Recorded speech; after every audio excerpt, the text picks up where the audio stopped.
La historia del arte modernamente entendida en Occidente arranca con el Renacimiento, cuando Alberti y otros pintores estudiosos empiezan a recopilar datos sobre artistas. Hasta ese momento, el artista no era considerado más que un artesano. A partir del ascenso social de estos, surge la historia del arte.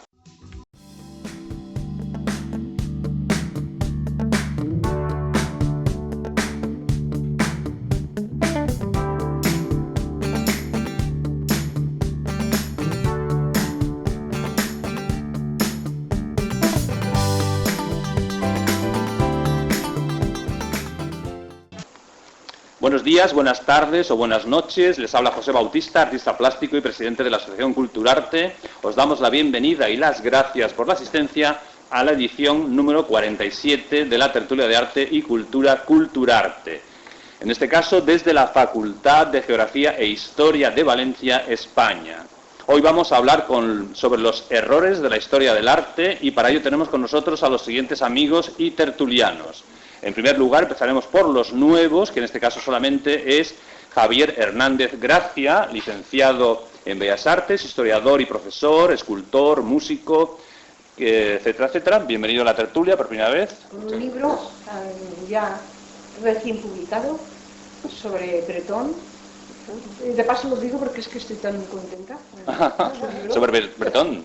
Sobre la ópera de Bretón, La Dolores. Ah, muy bien. Pues yo te preguntaría, para empezar y oír tu voz, ¿qué te ha aportado a ti la historia del arte en todas esas disciplinas que has hecho? Bueno, aparte de la posibilidad de conseguir aquello para lo que me había formado en su día cuando decidí estudiar Bellas Artes, lo que está claro es que para mí ha sido fundamental el intentar conocer todos los vericuetos y todos los rincones de la historia del arte, no solo desde la perspectiva del oficio, que es la que fue mi apuesta cuando yo entré en el mundo universitario, cuando decidí hacer Bellas Artes, sino luego las otras perspectivas, las del estudio, las metodologías, el conocer lo que puede ser la visión y clasificación de la historia del arte, pero que para mí son fundamentales los dos caminos, el conocer lo que se ha hecho y conocer cómo se ha hecho. Muy bien, muchas gracias. En segundo lugar tenemos a Pilar Viviente, profesora titular de la Facultad de Bellas Artes de Altea, Alicante, y artista plástica, que ya ha participado con nosotros en alguna tertulia. Acaba de llegar de Altea, en este caso, pues damos nuevamente la bienvenida a una tertulia más. Para comenzar, podría preguntarte si has creído siempre en la historia del arte. Sí.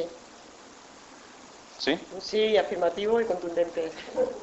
Muy bien. Mi primera beca en segundo de Bellas Artes fue con el profesor José Milicua. ¿En Barcelona? En Barcelona, sí. En el más alto porque no hay micro. En el Departamento de Historia del Arte, vamos, dentro de la Facultad de Bellas Artes. En Así Barcelona, que ¿no? empecé por ahí, en Barcelona, sí. José Milicua era el director del Patronato del Prado, es un gran teórico experto en Ribera. Te debe sonar, te debe sonar, ¿no? Os suena, ¿no? Y entonces las primeras metodologías de las que pude nutrirme proceden del campo de la historia del arte. Claro, luego eso se ha ido enriqueciendo con otros enfoques, pero desde entonces, ya hablo del 82, eso ha estado ahí. Y por algo será, como él bien ha dicho hace un rato. Sí. Muy bien, muchas gracias. Luego tenemos también a María Gómez Rodrigo, que es profesora de la Universidad de Valencia, de Historia del Arte y artista plástica, gracias a la cual estamos aquí precisamente haciendo esta tertulia. Aquí agradecemos, por supuesto, y te preguntaría para empezar si estás de acuerdo en que hay o puede haber errores en la historia del arte. Totalmente de acuerdo que sí, los hay. Aunque esto es complejo y es un abanico muy amplio de especialidades y ramas. Si hablamos de la historia, hablamos de arte como historiador de arte, no se puede, por ejemplo, llamar errores a investigaciones que han tenido una secuencia, un final, pero luego es un testigo que sigue otro y lo amplía. Entonces igual puede tirar por tierra algunas cuestiones que ya estaban afirmadas o no, pero en cualquier caso siempre es una investigación, o sea, la investigación es un sí, adelante. Los errores que no son errores, sino simplemente una ampliación de la disciplina. Y hablo de la disciplina de historia del arte y en este momento yo estoy pensando, ojo, el arte, la historia del arte es el arte. Entramos en muchas más cuestiones, es muy amplio. Yo, por ejemplo, hablo patrimonio, hablo de gestión, puedo hablar de artistas, errores, o sea, todo esto puede tomar muchas posibilidades y muchas ramas. Voy a hacia un lado, porque sois muy muchos en lo que veo que sois, y yo me orillaré hacia patrimonio. Muy bien, estupendo. Y en último lugar tenemos a Jesús Manuel Moreno, profesor y pintor, vocal de la asociación, y que además es el que ha propuesto el tema que hoy nos ocupa. La pregunta para empezar sería, ¿por qué propusiste este tema justamente? Pues yo lo propuse porque es verdad que la historia del arte, como dice la profesora María Gómez, pues tiene muchas subdisciplinas, y es verdad que como ciencia, aunque sea la ciencia humana, ¿no? Pues va superándose sobre sus propios errores. Por ejemplo, en el caso de las restauraciones de las obras de arte, ya hay un criterio distinto a lo que es restauración, que es conservación, ¿no? Y etcétera, ¿no? Repristinación, por ejemplo, cuál está bien, cuál no está bien. Pero yo me voy a centrar más en el caso de los pintores, donde a mí me parece que ha habido errores conscientes, es decir, que se ha hecho a cosa propia, ¿no? Si desde que hemos empezado tenéis una imagen que ahora vuelve a no verse por las luces, ahora sí que convendría apagarla, el autorretrato de un pintor francés impresionista, sí.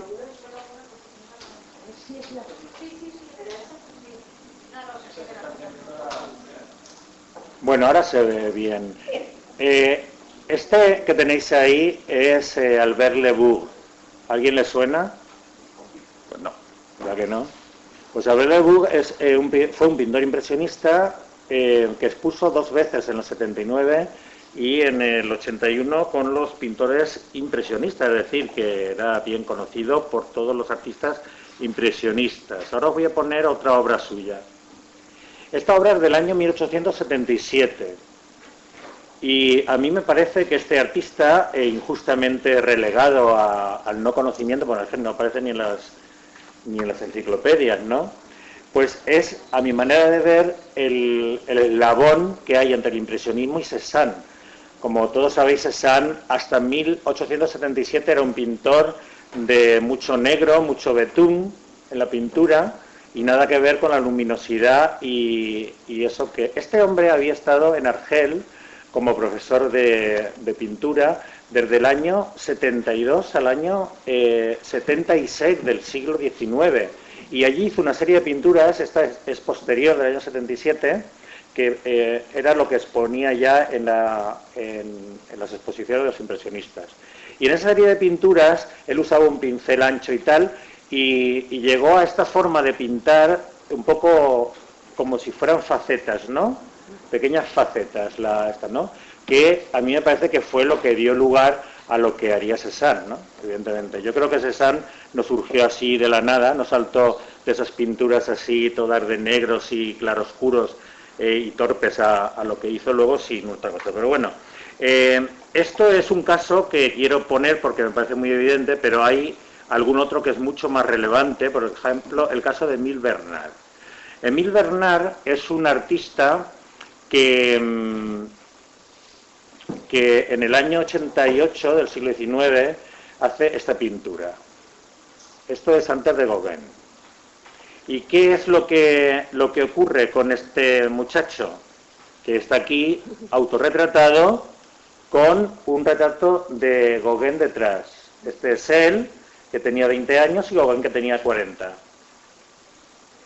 Este es un cuadro que hizo él. Unas bretonas que hizo él, ¿os suena algo, no? Sí. Bueno, este es otro dibujo que hizo él también. Estamos en el mismo año. Todo esto es obra de este hombre del mismo año. Aquí este casi no se ve, luego lo pasaremos. Este es el cuadro que hizo Gauguin con el retrato de Émile Bernard ahí puesto. Ambos hicieron estos 2 cuadros para enviárselo a Van Gogh, que era amigo de ambos. Esto es una obra famosísima de Gauguin, el sermón después de la aparición después del sermón. Este es más posterior, pero bueno, quería que vierais antes este. Aquí, esto es una copia que hace del cuadro que hemos visto primero de Emile Bernard. A ver si aparece aquí. ¿Veis este? Este es el original. Y Van Gogh, pues, hace esta copia de esto, ¿no? Este hombre evolucionó. Cuando Picasso llega a París, esto es lo que él estaba haciendo. No sé si os suena algo también. La época azul de Picasso. Bueno, Albert Lebu, aunque Emile Bernard, aunque la historiografía más reciente lo está poniendo en su sitio y lo está considerando, en el sentido de que, a mi manera de ver, fue el pintor más influyente antes de las primeras vanguardias, ¿no? En cambio, este artista, pues todavía eso queda en los tratados de historia, en las revistas especializadas y tal. Todavía no se ha visto la obra de este hombre en profundidad. Eso, a mi manera de ver en este caso, fue porque este hombre, a partir de cuando ya Gauguin lo conoce y toma su estilo y se va a las islas aquellas y hace todo esto, pues Emile Bernard cambia absolutamente. Era un artista muy joven y cambia y empieza a hacer otro tipo de cosas, todas muy interesantes, y sigue haciendo otro tipo de cosas hasta que se muere allá por los años 40 del siglo pasado. Entonces, me parece que es, solo por poner un ejemplo, ¿no? Por poner dos ejemplos de cosas que a mí me parecen, pues, injusticias fragantes. Es decir, que la evolución del arte occidental, desde el punto de vista de las vanguardias, arranque y en todas las enciclopedias aparezca Gauguin y Van Gogh como los más influyentes, cuando en realidad había sido este artista el que había influido en ellos, no solo en ellos, sino en todos sus compañeros, entonces en París, ¿no? Porque había un pueblecito, que, bueno, lo hay, que es Pont-Aven, entonces se les denomina la escuela de Pont-Aven a todos los que entonces trabajaban. Y Gauguin fue a Pont-Aven. Que a ver si lo podemos ver, aunque sea más así, bueno, esto es una obra también del año 89 o 90, tenía, en este momento hace muchas cosas, cuando deja de hacer el croisonismo, que es lo que utilizará Gauguin, y posteriormente lo utiliza también Toulouse-Lautrec, etcétera, que empieza a hacer cosas así, ¿no? Aún más planas todavía, que por supuesto pues nos recuerdan a Matisse, evidentemente. Matisse muchos años después tomará esto, ¿no? ¿Y por qué este artista no es considerado como el más influyente en ese momento de su tiempo? Pues posiblemente porque la obra que hizo al final pues no era del gusto de la crítica y de la historiografía, y entonces ahí se relegó. Y también porque Gauguin supo jugar una baza, ¿no? Que fue pues darse a conocer como el inventor de este lenguaje, ¿no? Él se dio a conocer como sabiendo que no lo era, ¿no? Sabiendo que no lo era, ya se sabe absolutamente que fue así, ¿no? Después Gauguin hizo con los navis aquello del talismán, pero la idea de utilizar lo del árbol amarillo, ¿no? Que hemos visto primero, si lo ves de tono amarillo, coge amarillo. Si ves la sombra azulada, ponle azul. Esa idea era de Emile Bernard. Y la forma planimétrica que tomó de los grabados japoneses, y sobre todo la línea negra envolviendo las figuras. Y bueno, pues esto, digamos, como introducción, ¿verdad? Porque hay muchas otras cosas que decir y muchos otros casos de que ver, ¿no? Sí, creo que has hecho incluso una introducción demasiado extensa, porque antes de eso teníamos que hablar de que esta grabación que estamos haciendo en estos momentos también se pasará por Radio Esperantia Canal 2, y además se la dedicamos a los fallecidos recientemente en el accidente de Francia. También tenemos como fotógrafo a varios fotógrafos aquí que nos han asistido. Asunción, ¿se llama? ¿Vuestra amiga? Asunción es... Asun Bonilla es la persona que está haciendo las fotos para el blog donde se publicará esta tertulia. Sí, también está Hasbia, efectivamente. Madre mía, es que los nombres aquí son un poquito complicados hoy. Bien, Hasbia. Bueno, pues dicho esto, vamos allá a meternos en el tema, porque Jesús ha hecho una breve introducción, por así decir, de algunos de los errores que él ha detectado en la historia del arte, pero bueno, pues pueden haber otras muchas cosas y cada uno pues podemos haber observado diferentes cuestiones. Por ejemplo, Pilar Viviente, ¿qué has observado tú en la historia del arte así que te ha llamado la atención? Si es que has observado algo. He observado bastantes cosas, pero ¿Sí? claro, llevando el agua al terreno de las mujeres es la clara anonimato de la contribución artística del sector femenino. El Muy hombre... bien.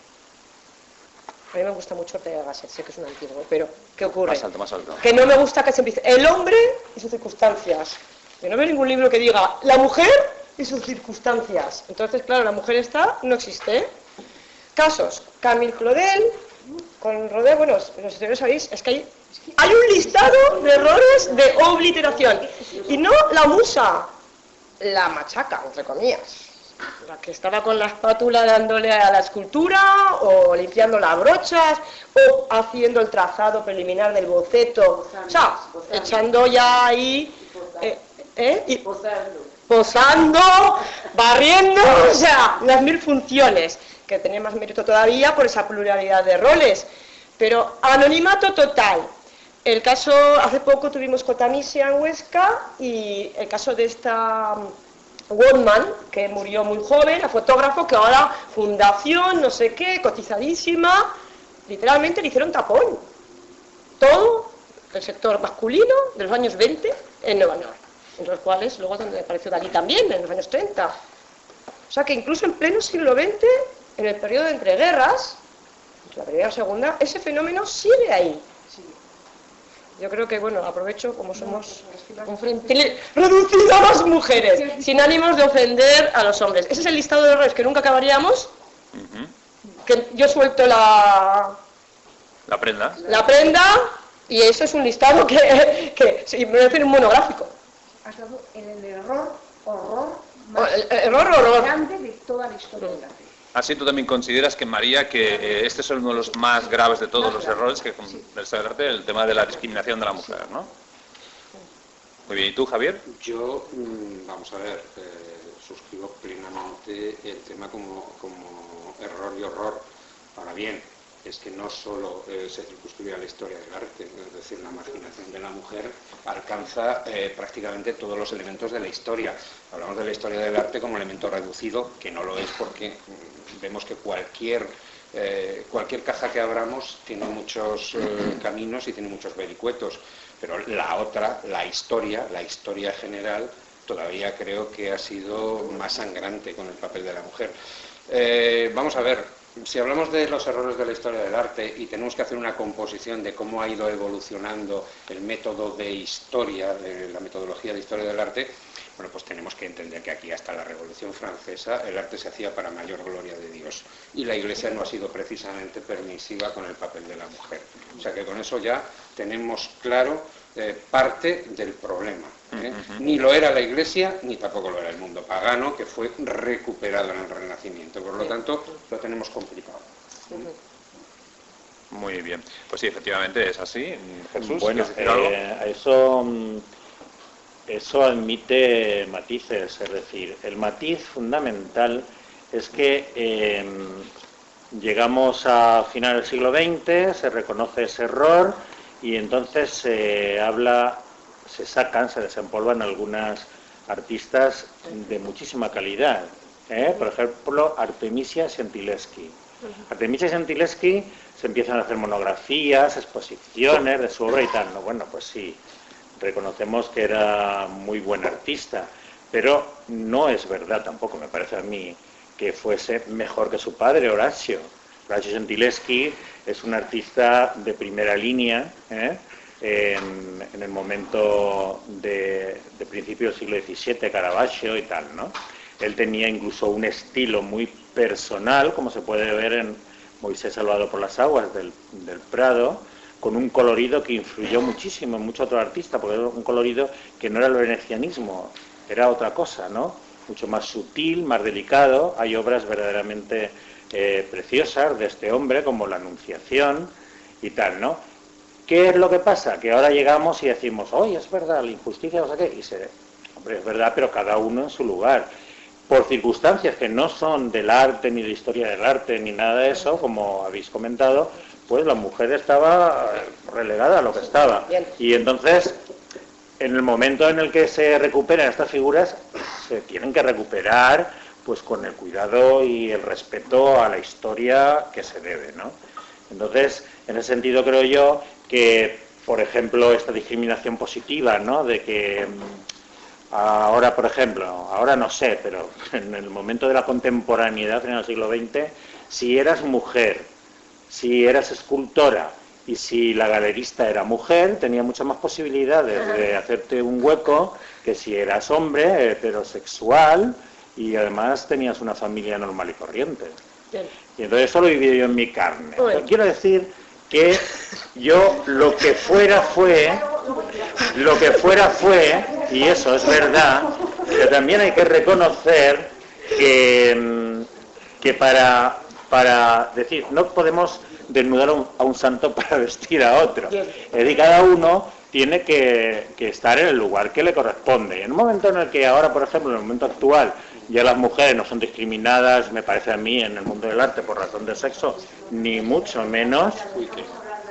Creo yo que, bueno, pues ya la que demuestra que es mejor que todos los hombres artistas, pues yo, oye, chapó. Que un hombre demuestre que es igual de inepto que una mujer. ¿Qué? Lo que un hombre demuestre que tiene la misma ineptitud que una mujer inepta para estar en el mismo sitio.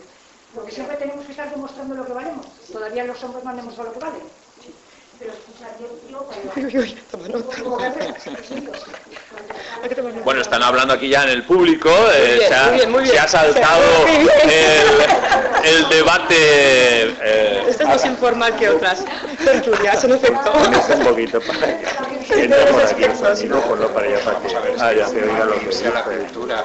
Sí. El cine es un arte nuevo. ¿Cuántas mujeres directoras de cine? La visibilidad, han exactamente. tenido La posibilidad? visibilidad de la mujer, incluso en España, en los últimos 8 años, ha bajado de 16 a 8 puntos. Y son datos estadísticos de sociología general. Estábamos más arriba hace 10 años que ahora. Punto. Es así, son un hecho. Yo no digo por qué, ni lo justifico, ni lo, no, doy hechos. Esos son datos estadísticos. Segundo, se asocian una galerista, un artista y... yo qué sé, bien, es normal. Un gay y un maricón, perdón, lo sabemos, el Leo Castelli o el Volvijante, que en paz descanse, a un nombre, pues también es normal. Cuando la cosa no es normal, o sea, está desequilibrada en cuanto a visibilidad social se refiere, es lógico que se hagan fenómenos para unos aberrantes, para otros cómico-trágicos, trágico-cómico, porque al final la tragedia se vuelve comedia. Y entonces aparecen estas cosas simbióticas de un maricón, con un galerista maricón, con un perro maricón. Eso estoy haciendo parodia también, vale. O de un artista escultora con una galerista escultora, pero eso es porque ya antes la cosa no está socialmente bien equilibrada. Es un epifenómeno, no es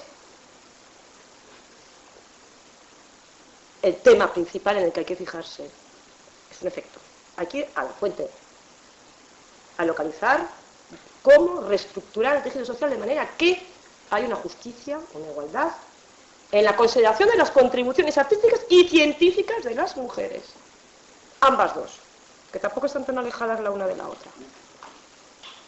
Muy bien, creo que el público quería hablar antes ahí, Asunción. No, puedes.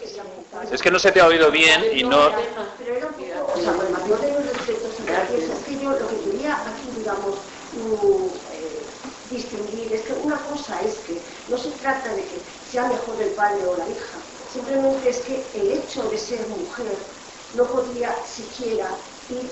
¿Cuándo empieza la mujer a poder ir a la escuela de ella? ¿Cuándo puede ella dibujar un desnudo? Eso no se podía, estaba totalmente prohibida. ¿Cuántas obras, por ejemplo, de Rodin son de ella y no de Rodin? ¿Cuántas obras de Mark Ryan, el famoso fotógrafo que yo admiro muchísimo, son de su pareja? ¿Cuántas hablan de la historia? Es decir, no se trata de que tenga que competir lo de la mujer, tiene que competirse en igualdad. Es que a la mujer, hasta hace muy poco, yo tuve la enorme suerte de asistir a la tesis doctoral de un especialista que hablaba un poco de la mujer en el arte, y es que yo me quedé impresionadísima, de verdad, cuando vi luego toda la tesis y tal, su tesis. Desde luego, es que si lo leéis, es algo alucinante. A lo largo de la historia, pero nos remontamos muy atrás. O sea, yo no estoy diciendo de que no estoy comparando con el padre y la hija o quien sea, ¿no? Simplemente es un poco la desigualdad a lo largo de la historia, la falta de oportunidades a las mujeres que se le ha dado, se ha construido. Pero bueno, eso simplemente es una fuente que yo quería enseñar a mí. Es posible que más que en este mismo siglo una mujer no podía abrir una cuenta, No podía abrir una cuenta. Hasta el año 76, ¿verdad? Claro, es que las personas... Yo no lo he llegado a conocer eso, pero... Porque, claro, es un poco mayor que yo, claro. Y no tenías derecho en escritura ni a compraventa de casas. Sí, totalmente. ¿No? Era una comprensión, ¿no? Que nada, 30 años, ¿no? Lo que pasa es que yo no creo que por haber ponderado la valía de Artemisia se haya devaluado la valía de su padre. En ningún momento, ninguna mujer que hemos hecho historia del arte, ninguna mujer que defendemos la historia del arte hecha por mujeres. Yo no he visto, por ejemplo, un gran referente en este aspecto es Patricia Mayallo. Yo no he visto nunca a Patricia Mayallo desvirtualizar a Horacio Brunelleschi para valorar a su hija. No estamos diciendo eso. No estamos diciendo que los hombres no tengan valía. Estamos diciendo que las mujeres también la tenemos. No decimos en ningún caso que los hombres no la tengan, claro que sí. No se trata de competir. No queremos competir, o sea, yo no quiero ser un hombre. Yo lo que no quiero es perder derechos por ser una mujer.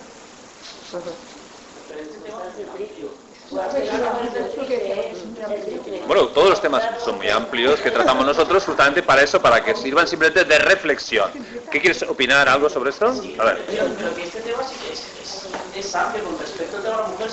Hay que tener en cuenta que era la época que era, hasta hace poco, como bien estamos diciendo, hasta hace relativamente poco es cuando el papel de la mujer está saliendo a la luz. O sea, me refiero, ahora es nuestro momento, tanto mujeres y hombres, por luchar, por sacar todo lo que tenían las mujeres en su momento en el pasado. O sea, lo que no podemos hacer es ir a comparar o decir quién es mejor, quién es peor, o si estamos luchando. No, simplemente hay que aceptar que era la época que ha habido durante tantos siglos donde la mujer, no solo en el arte, sino en todos los aspectos, no tenía esa opción.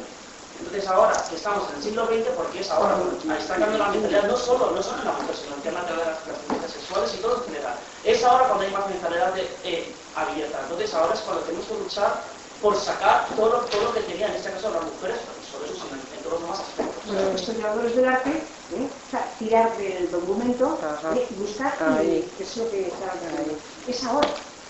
Cambio Claude hace poco, la investigación es impresionante. Estuvo 20 años. Sí, vamos a reconducir un poco la cuestión, porque efectivamente este era un aspecto que yo sabía que iba a salir, María, pero efectivamente no vamos a dedicarnos solamente al monográfico de la mujer en cuanto a error. Es uno de los errores que efectivamente se ha detectado, pero también como tema fundamental, la ponencia de Jesús Manuel, pues él habla, por ejemplo, de que los tratadistas eran justamente artistas. Entonces, este aspecto pues da mucho que pensar sobre su objetividad. Ese es un punto que ya se centra un poco más en el tema. ¿Ahí qué querías decir tú exactamente, Jesús? Pues ahí se refiere a los primeros tratadistas de historia del arte que en el siglo XVII hay muchos, tanto en Italia como en España, que son Italia porque siempre ha sido la potencia artística europea por excelencia y España porque era la potencia política y por lo tanto los artistas pues proliferaban también en España, ¿no? Y entonces pues tenemos a Pacheco, que ya es el suegro, como sabéis, de Velázquez, y que él ya hace una primera recopilación sobre los artistas de su tiempo. Entonces, lógicamente, si tú lo lees, este tratado, te das cuenta que él, por encima de todo, lo que quiere es ensalzar a Velázquez, la figura de su yerno, ¿no? Y entonces todo gira un poco así. Entonces no va a poner a Alonso Cano, que fue también alumno suyo y que era magnífico y maravilloso, no lo va a poner a la altura de Velázquez nunca, ¿no? Hasta el punto de que, bueno, Alonso Cano no lo conocemos aquí nosotros, pero cuando salió a subasta una Inmaculada de Alonso Cano juvenil y se atribuyó a Velázquez, entonces todos los norteamericanos dijeron, no, había alguien que pintaba como Velázquez. No, ¿cómo? He pintado como Velázquez, era tan bueno como Velázquez, ¿no? En cuanto a posibilidad. Él luego se hace un pintor, digamos, más elegante, menos naturalista, más idealista, pero su obra sigue avanzando en el buen sentido, ¿no? Y entonces, bueno, pues ahí está como casi como un secundón, ¿no? Digamos, ¿no? Pero luego cuando... Este es Pacheco, pero luego cuando en el siglo XVIII Palomino hace el Parnaso español, pues lo mismo, él era un artista también, además muy bueno. Ya tenemos aquí la Basílica de la Virgen pintada por él, que es una maravilla, y vemos que incluso se le ha considerado más como tratadista que como artista, ¿no? Cuando como artista es, vamos, es un señor increíblemente, con una calidad increíble. Si es bueno, aquí lo de la Virgen, ahora que lo tenemos casi recién restaurado, lo podemos ver, pues en la Cartuja de Granada tiene la parte del sagrario, tiene la decoración, la hace él, y verdaderamente es son unos pedazos de pintura verdaderamente exquisitos del siglo XVIII, de lo mejor que se hizo en España, o lo mejor tal vez, ¿no? Entonces, bueno, pues de ahí surge, pues ese es el origen o la piedra de la historia del arte, ¿no? ¿Y qué es lo que pasa muchas veces en la historiografía? Pues que la gente dice y repite lo que ha dicho el anterior sin acudir a las fuentes y sin contrastar la realidad con lo que se ha escrito, ¿no? Entonces es un grave problema. Pero yo veo que ya en el siglo XX pues surgen historiadores muy serios, tanto en Italia, Longhi y tal, como en España, como en Aznar y tal, que son ya unos señores que van a ver qué es lo que se conserva de la obra y qué es lo que se ha dicho del artista, ¿no? Porque estos primeros tratadistas del siglo XVII pues fabulaban acerca de que Rivera era un pendenciero y iba por ahí peleándose con todo el mundo, no sé qué, y cuando quitas esa digamos, leyenda del artista, que es lo que todo el mundo había contado hasta el siglo XX, y empiezas a hablar de su obra y de cómo iba trabajando, te das cuenta que era imposible que ese hombre fuera así, porque con esa cantidad de trabajo y estos señores que les encargaban la obra, no podía ser que este hombre fuese lo que decían esas leyendas, ¿no? Había un interés en que Rivera, que se había ido de España y por mucho que pusiera español, pues se había convertido en un artista italiano, pues había interés en un poquito en retirarlo un poquito, ¿no? de la competencia, ¿no? Yo creo que eso es así. Y en el fondo pienso yo que todos los problemas de injusticia en la historia del arte surgen un poquito por intereses económicos, ¿eh? Sí. Yo creo que ahí es donde está el meollo de la cuestión. Pienso que lo que os he contado de pintores, el pintor impresionista y ahora este Emile Bernard, pues es una cuestión de que si queremos que en Francia haya 3 genios en el siglo XIX, porque pensar que hay más es creerse que no puede ser, pues entonces hacemos y decimos, bueno, Monet, Renoir, Degas. Y entonces para encumbrarlos, decirlo de la comparación, si es que se trabaja por comparación, para encumbrarlos, a los otros ni se les nombra, y la contribución que tuvo Albert Lebourg para la pintura, que me parece que es fundamental, que no se puede entender a Cézanne. Cézanne parece un loco que ha salido así de la nada. En medio de la pintura impresionista no se entiende a Cézanne, nadie pintaba como él. ¿Cómo Cézanne de repente hace eso? Hay que leer a Rembrandt. Bueno. Cuando Rembrandt Yo esto aconsejo a los historiadores fehacientemente. Las fuentes de primera mano. 2 puntos. Uno, lo de el dicho sobre el dicho, y luego ya la tergiversación y la manipulación. Lo pensé, razón última y primera, económica, obviamente. Pero no solo eso, articulado, asociado a otro tipo de obliteración o de mirada sesgada de las cosas, que es historiadores que se basan en la propia historia ya escrita o en la teoría de la historia. Y esos documentos tan interesantes que son el diario del artista, el diario de Paul Klee, el diario de Van Gogh, los escritos, todos de Vasari, todo Vasari entero, los escritos de Rembrandt, cuando él dice, todo se resume a un triángulo, un cono y una esfera. Es que lo dice Rembrandt, 3 siglos antes que Cézanne lo aplique. Igual que Robert Riemann no inventó el minimalista, fue Malevich.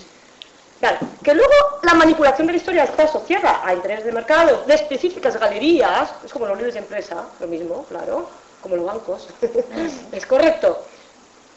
Pero también hay que decir En contrapartida, que no solo es eso, o principalmente eso, o solo eso aislado de otros fenómenos. Uno, la conciencia del historiador de con qué metodología trabaja, que se deja mucho de lado los textos del artista. Escritos de puño y letra de los artistas, material biográfico. Y la otra cosa, y con eso acabo ya, es la de a ver, que se me enfrenta al cielo, la de pues me ha escapado. Es igual, Javier. No, pero Javier. era a colación de esto mismo que tú has dicho. No, pues vamos a ver, yo creo que primero hay que tener dos cosas claras. Una, vamos a ver el concepto arte de vanguardia que es actual, que es el momento que estamos viviendo, y vamos a ver lo que ha sido motivo de la retrospectiva que nos ha hecho sobre eso de que los artistas o los primeros escritos sobre los artistas eran de propios artistas. Faltaría, lo van a escribir los curas. Estamos hablando del siglo XV al siglo XVIII. Lo normal es que escriba Pacheco, lo normal es que escriba Palomino, lo normal es que Giuseppe Martínez nos relate quién es Damián Forment, y eso es lo habitual. O sea, el mundo de la profesión habla de la profesión. Entre otras cosas, porque no hay un interés social ni cultural sobre el arte hasta el punto de que alguien se atreva a hablar de historia del arte, por lo menos hasta el siglo XIX. Dicho esto, y hablando de los historiadores, toda la metodología de la historia del arte del siglo XIX hasta aquí está en profunda revisión. Hay grandes historiadores, pero de esos grandes historiadores que se suben en los pedestales, yo he leído, por ejemplo, a don Manuel Gómez Moreno decir que Damián Forment o Gabriel Joly eran escultores de segunda. Los sacabas de las águilas del Renacimiento y aquí ya no había más escultores renacentistas. Por lo tanto, es evidente que Palomino sea el tratadista que hable de pintura del XIX, porque es un gran pintor, porque además, gracias a Palomino, gracias a su tratado, sabemos cómo era la pintura del sobre todo al fresco, la técnica del fresco, hasta Palomino, durante Palomino, y gracias a eso tenemos la perspectiva de lo que ha sido desde Palomino hasta aquí. Por lo tanto, yo creo que es evidente. Yo ya sé que Vasari hablaba con gran amor de Miguel Ángel, pero evidentemente es una fuente. Tenemos un poco que aislar el concepto fuente para luego aplicar la metodología. No nos lo vamos a creer todo, eso es evidente. Nadie habla, muchas veces cuando se habla de este tema, de que los artistas tenían taller e inventario de libros. Hay que intentar conseguir ese inventario, porque un poco esos son lo que nos dan las pistas, las huellas, lo que en metodología y en fuentes nos va a permitir un poco el crear ese armazón, el que muchas veces tengamos la partitura en piano y seamos capaces de pasarla a orquesta. Correcto. Y eso es evidente, son fuentes y hay que mirarlas como tal. Más allá de las conjeturas económicas, evidentemente la Sociedad del Siglo de Oro sabemos que tenía un montón de conjeturas. Yo Alonso Cano considero que es un gran artista, pero no pongo en duda a Velázquez. No quiero más a papá que a mamá. Es decir, me parece que es tan grande la producción artística de todo esto. Esto es como cuando me dicen, sobre todo en un tema en el que me he especializado más, la escultura del Renacimiento. No, es que imita a Berruguete. Y digo, ¿dónde imita a Berruguete? Vamos a ver, ¿y por qué los escultores castellanos son los buenos y los de la Corona de Aragón son los malos? Y eso te lo dice Gómez Moreno, historiador del arte de los 40, historiador del arte con gran pedigrí en las academias, de los 40 a los 60, o casi los 70, y su niña María Elena Gómez, que habla de Gabriel Joly como, bueno, de lo que vino de fuera, de lo malo era lo menos malo. Pero palabras textuales, ¿eh? Y la obra de Gabriel Joly, o cualquier otro, es algo impresionante. Un renacimiento, bueno, es que la hemos tenido, él la ha trabajado. Entonces, bueno, Miguel Ángel, ahí está. O sea, está ahí en Gabriel Joly. Tampoco podemos decir, es que Joly hacía cosas como Miguel Ángel. No.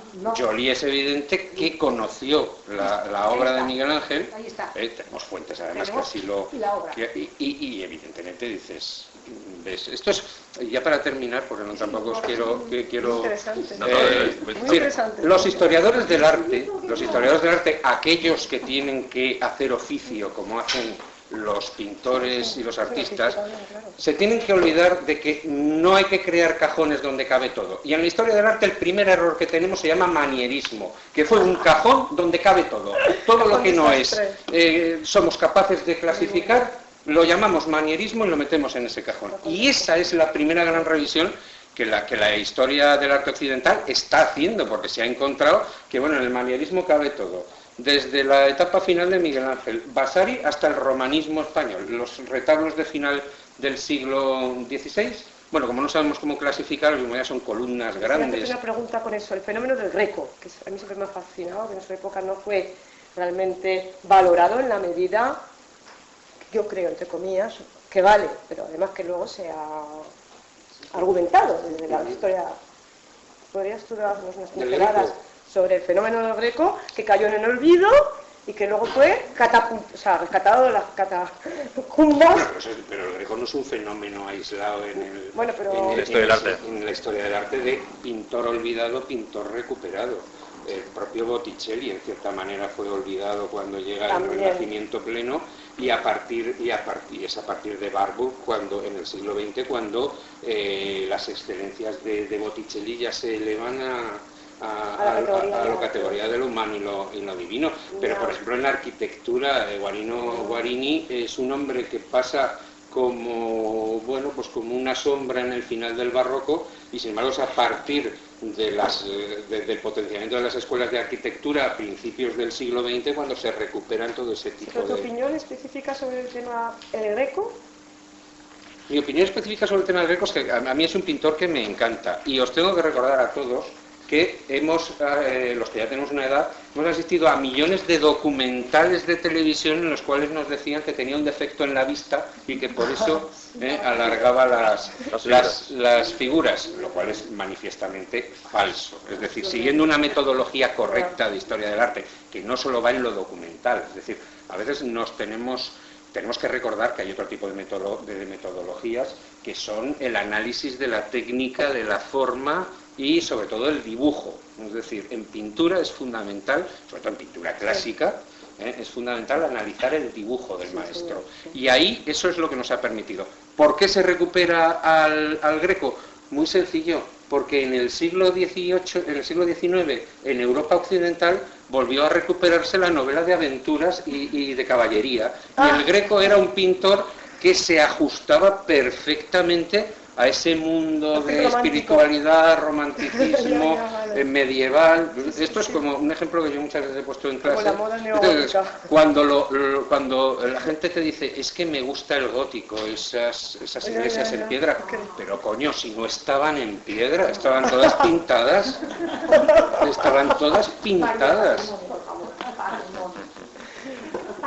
Yo sobre el Greco... Venga, patrimonio, a ver, vamos a ver el patrimonio. Perdona, yo sobre el Greco, ya que habéis tocado el tema, tengo otra opinión, una opinión que pienso que es convergente también con lo que dice Javier. El Greco fue un artista que en su momento pues llevó el arte veneciano al máximo de su esplendor o de sus posibilidades expresivas, digámoslo, ¿no? Y entonces realmente se sale un poquito, queda un poquito como, le pasa un poquito como a Sorolla, ¿no? Queda un poquito trasnochado, ¿ya? Hay obras de 1610, 1620 del Greco, que quedan ya un poquito, ya digamos conceptualmente un poco así, ¿no? Pero ¿qué es lo que pasa? Que cuando hay una visión de tiempo ya, digamos, una perspectiva, nos damos cuenta de que pese a que sigue usando el lenguaje de la veladura de los venecianos y tal, pero él va muchísimo más allá, tan muchísimo más allá que es hasta principios del siglo XX cuando se empieza a reconocer. No es solo la idea esta de lo romántico de finales del XIX, es que son los pintores de finales del XX, principios en España, Rusiñol, lo que son los modernistas, ¿no? Casas y tal, los que se fijan en él, ¿no? Se dan cuenta de que tiene una manera de hacer y tal con la que se identifican, ¿no? Se había descubierto en España a Velázquez antes, con Manet y mucha otra gente, porque León Bonnat, por ejemplo, otro gran desconocido.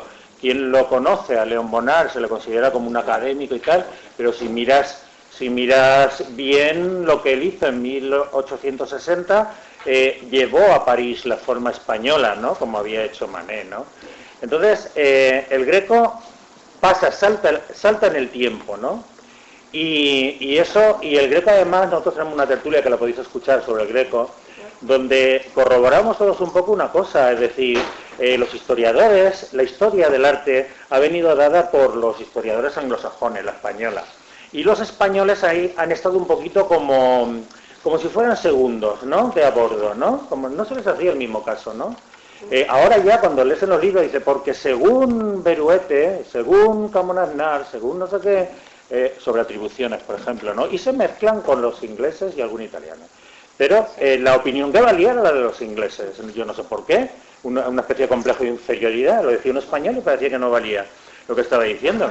Y entonces, ¿qué ocurría? ¿Qué ocurría con la crítica historiográfica anglosajona? Pues que la contrarreforma era una cosa malísima, era una cosa oscura, tenebrosa y no sé qué, y la reforma era algo magnífico, maravilloso, que sirvió para renovar Europa. Una mentira cochina. Los reformistas anglosajones y alemanes y demás, y calvinistas y demás, eran unos intransigentes desde el punto de vista del arte, sacaron retablos enteros a las plazas y los quemaron, porque eran iconoclastas. Sí. Eso es lo que hicieron ellos. Y en España teníamos al Greco pintando para las iglesias unas señoras vírgenes marías con unos dedos así, que parecían hechos a brochazos, unas piernas estilizadas. No te olvides de que al Greco lo condenó Felipe II con no elegirlo para pintar el Escorial. Es decir, en la sociedad de la época, que el rey diga no a este pintor era ya prácticamente... Pero tú sabes también... Un rey que lidera además la contrarreforma, vale, como buen ayatolá que era. Pero tú sabes también que la Iglesia no... O sea, él se refugia en Toledo, donde es la sede del Primado de España, y la Iglesia... Del Primado de Castilla. Bueno, luego sería España, entonces era de Castilla. Entonces, la Iglesia lo apoya y sigue el señor ahí hasta el último día, trabajando... Pero la corte está en Madrid. Bueno... Vale, pero no es verdad que los intelectuales españoles fueran unos especie de cosas oscuras y señores retrógrados y ¿cómo se dice eso? No sé. Es decir, ¿sabéis a lo que me refiero? Es decir, el intelectual español de entonces, no solo la Iglesia, sino los que le encargan retratos. Hay un retrato que hizo el Greco de un difunto a raíz de un retrato que había hecho Sánchez Coello. Sánchez Coello había hecho un retrato relamido del hijo de un señor que era muy rico y le dice al Greco, por favor, hágame un retrato, que se vea quién era mi hijo, ¿no? Y el retrato del Greco, claro, es una cosa de una modernidad increíble, ¿no? Si ese señor ya tenía una obra tan relamida, tan bonita, que se le veían hasta las pestañas al señor, ¿para qué hizo una obra del Greco? No seríamos tan retrógrados, digo yo. Y si todas las obras que se conservan en los conventos y ahora en el hospital de Santa Cruz, que se llama, ¿no?, el de Toledo, del Greco, podemos ir a verlas y todavía nos asombran por la modernidad y fueron asumidas no solo por los clérigos y canónigos españoles, sino por el pueblo, que además les encantaba porque se sentían identificados. Yo recuerdo a mi madre que la estampa que tenía era la Virgen de la Leche esa, con la teta fuera ahí, que eso está hecho en dos brochazos, está aparentemente hecho en dos brochazos porque él usaba la técnica de las veladuras, quiero decir, ¿no? Pero tú lo que ves en una impresión es eso, ¿no? Entonces la gente eso le contactó, ¿no?, con una espiritualidad concreta, ¿no? Y esa espiritualidad era muy avanzada, mucho más avanzada que estos que se dedicaban a sacar... podéis ir por Europa, podéis ir a Ámsterdam y ver la catedral que está hecha un archivo bibliotecario, etcétera, etcétera. Podéis ir a Amblem, que no es Harlem, ellos dicen Amblem, y veréis la catedral toda limpita y blanquita sin nada. Todas las obras de arte que había allí fueron quemadas en la plaza. Qué horror. Y eso lo hicieron estos que decían que eran tan reformistas y que no sé qué. Yo digo todo esto ¿por qué? Porque los historiadores españoles tienen que coger la baza de la historia de España. Los historiadores españoles tienen que sentar cátedra acerca de lo que ha sido la historia de España y verla sin complejos. Y ver que nuestra historia ha tenido muchos puntos oscuros, pero muchos otros que han sido fundamentales para la historia de la humanidad, no ya de Europa, de la humanidad. y tenemos que quitarnos los complejos de encima. El arte español es único y tenemos que decirlo así. Y nada, y ha sido siempre un arte muy avanzado, siempre. Y entonces tenemos que mostrarlo así. Es que ahora llega Jonathan Brown, ese, ¿no? Y dice no sé qué, oye, y es que parece que nos tenemos que poner de rodillas ante lo que dice y está diciendo una mentira cochina. Que yo he visto cosas con las que no puedo estar de acuerdo. Yo no creo tampoco que no saquemos pecho. Si precisamente cuando dentro del propio Estado español algunos decimos, sí, a mí el señor Berruguete y sobre todo Juan de Juni me parecen unos grandísimos artistas, pero no considero que Damián Forment, Juan de Salas, Esteban Obray o Pere Johan sean menos grandes artistas que son ellos. A mí la pintura del siglo de oro española, en todas sus presentaciones, desde Velázquez a cualquiera, me parece una gran pintura y tampoco necesito que me vengan desde el extranjero a decir... vamos a ver, yo siempre en clase he puesto un ejemplo. En las universidades norteamericanas creo que hay aproximadamente un censo de 1.800 tesis doctorales sobre el Greco, de alumnos que no han visitado España en su vida. La suerte, o lo que a mí me enorgullece, es que en las universidades españolas habrá 2, 3, 1 o ninguna tesis sobre Pollock. ¡Ah! ¡Qué bueno! Por lo tanto, la comparativa creo que en España se hacen las cosas bien.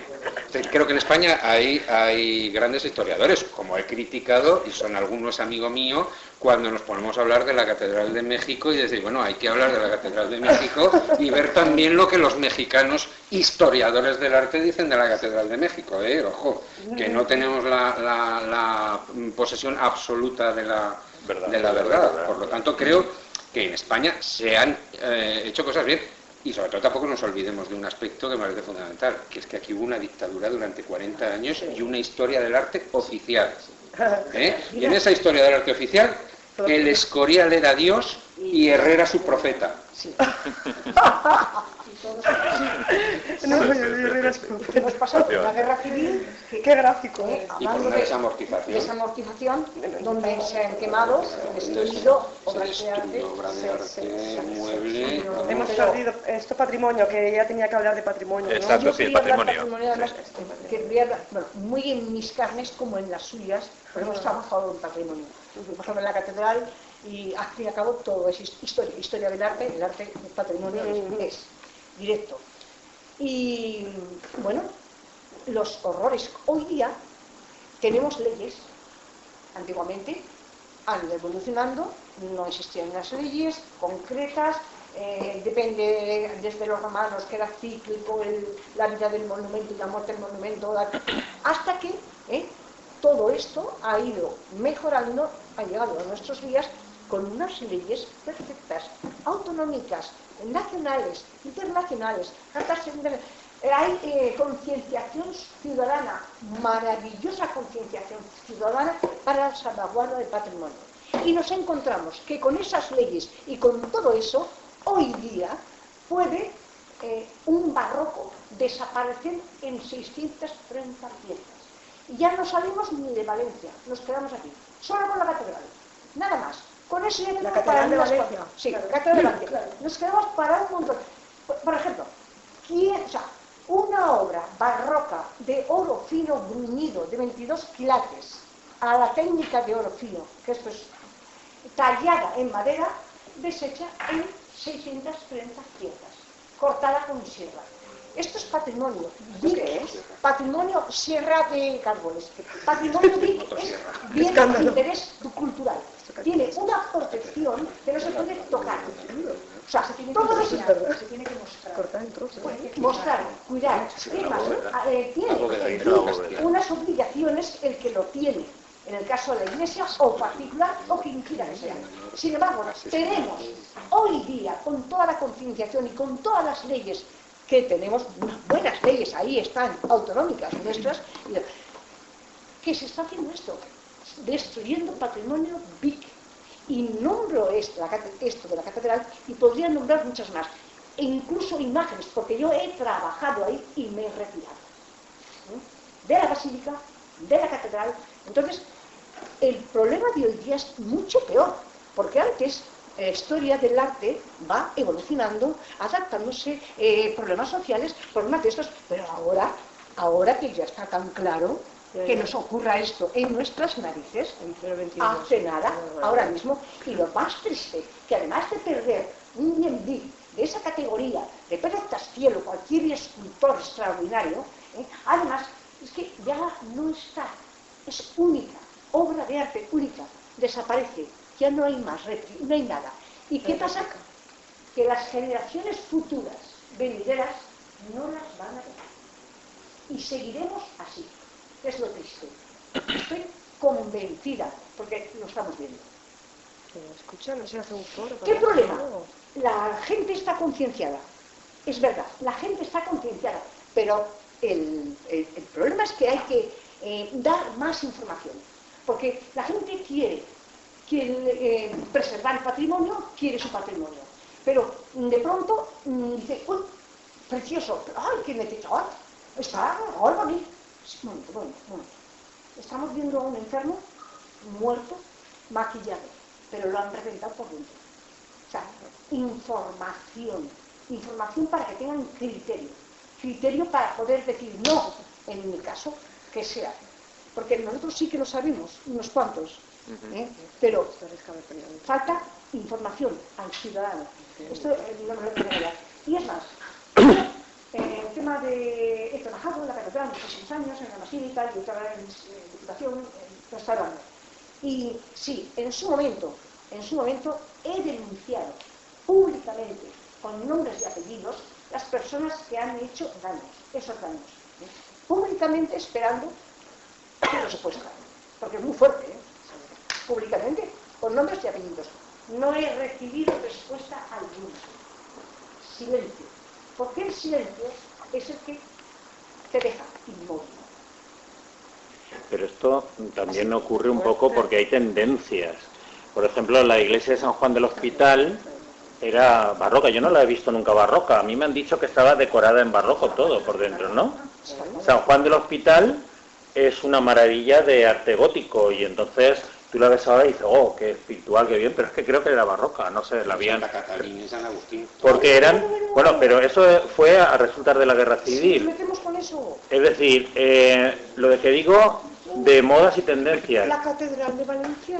La Catedral de Valencia, toda la barandilla, que eso sí que lo he visto yo. Han quitado todo. Toda la yesería que había laterales. ¿Por qué? Porque había una tendencia a la pureza, lo que se entendía pureza, ¿no? Esa pureza que no existía, que es un gótico en piedra que no era. Que no dicen nada, no dicen nada. Estaba policromado.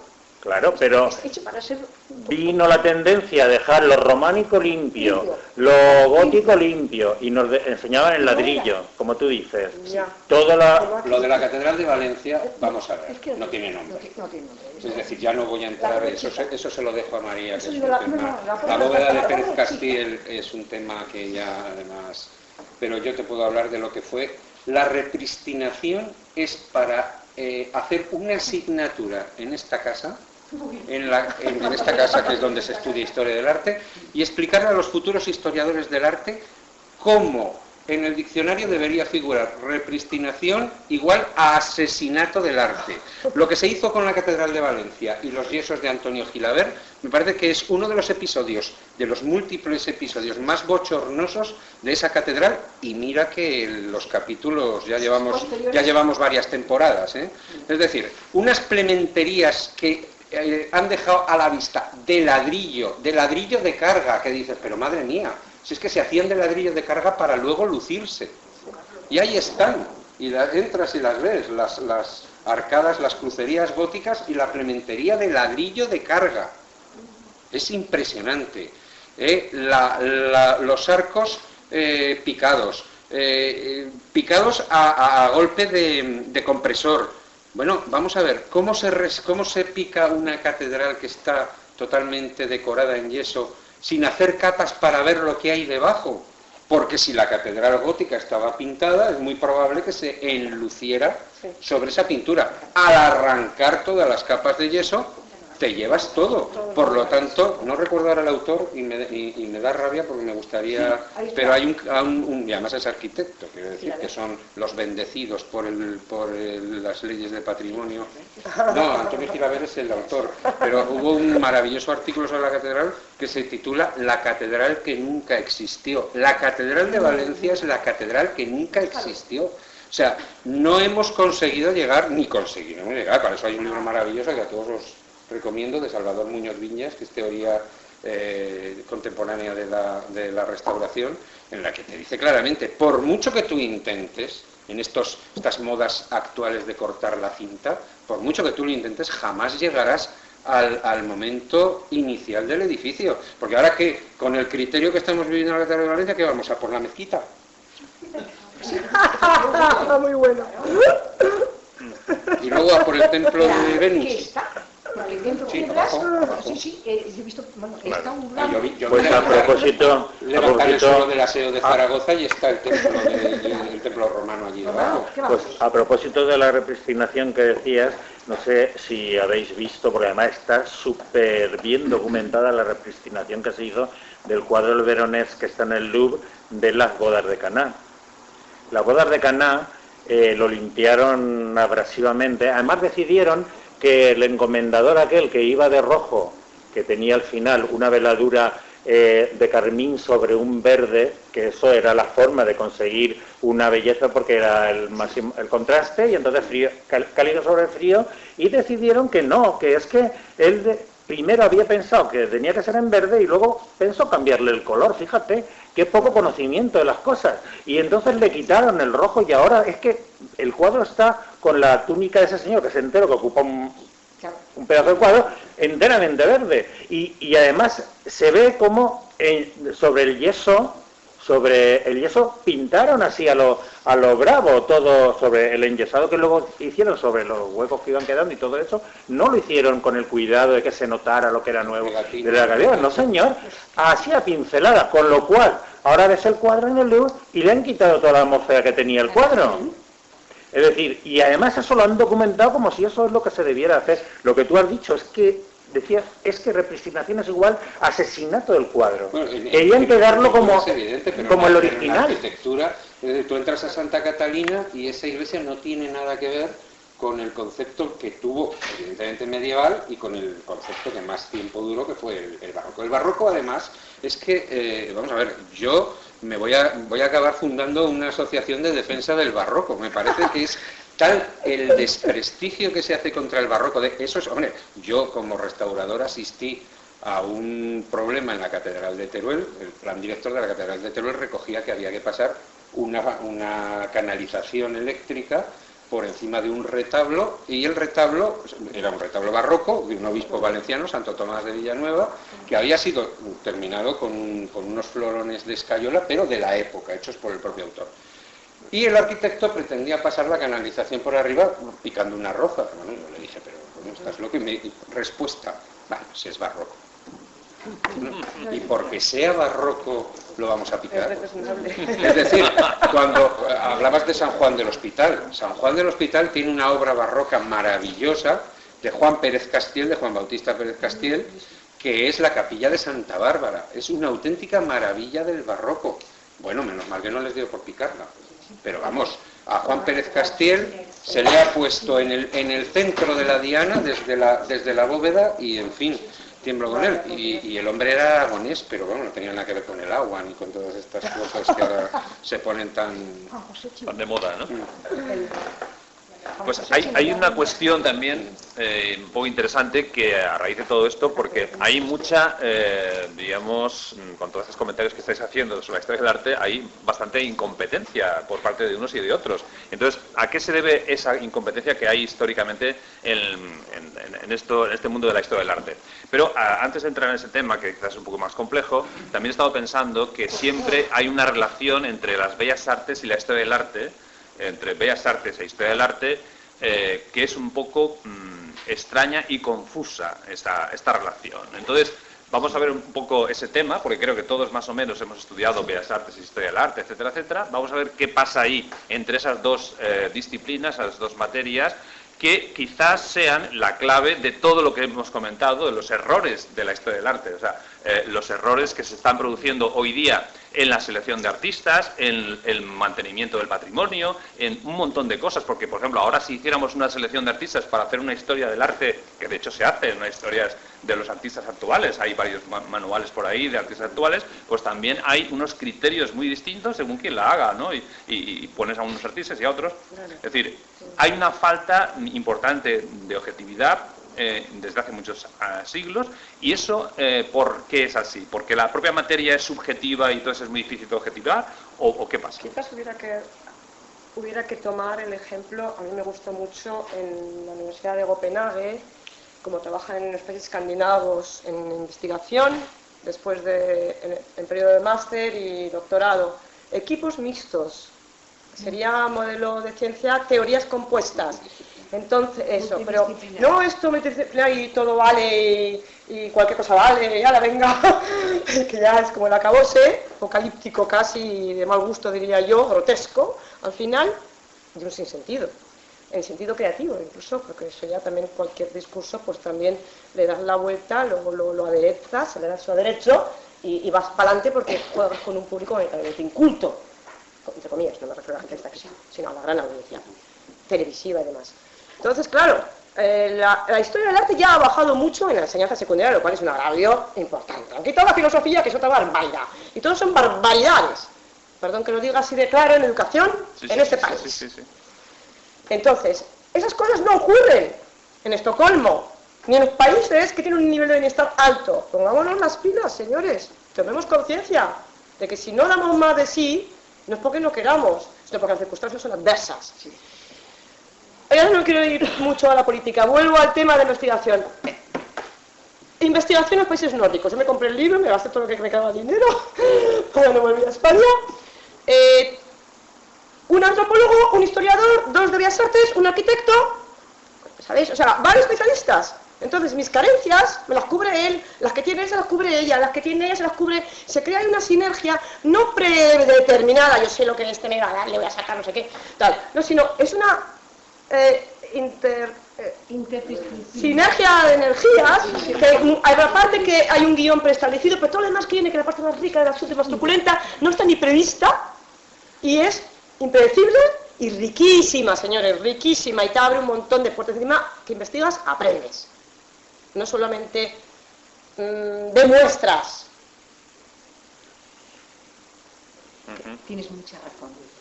Sin embargo, aquí también trabajamos con eso de interdisciplinaridad. Sí. Están los físicos, químicos... ¿Habéis cogido físicos y químicos? Sí. Pero hay quien, evidentemente, en el proyecto figura todo eso, pero hacen lo que les da la gana. No, pero eso es que se sientan a establecer las características del proyecto de investigación, digo yo.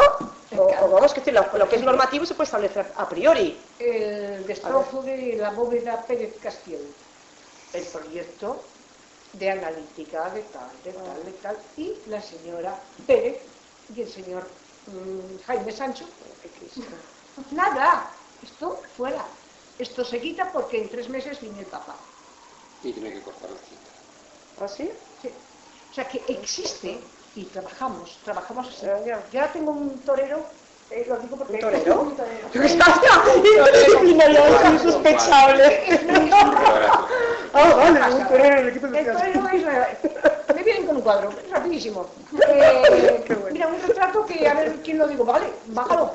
Vamos a mirarlo por ultravioleta y vemos a ver qué pasa. Digo, al verlo con ultravioleta, digo, ¿cuánto repinte? O sea, ese personaje está repintado. Vale. Digo, yo te lo voy a tocar, pero te lo voy a tocar poco. Entonces empezamos a trabajar.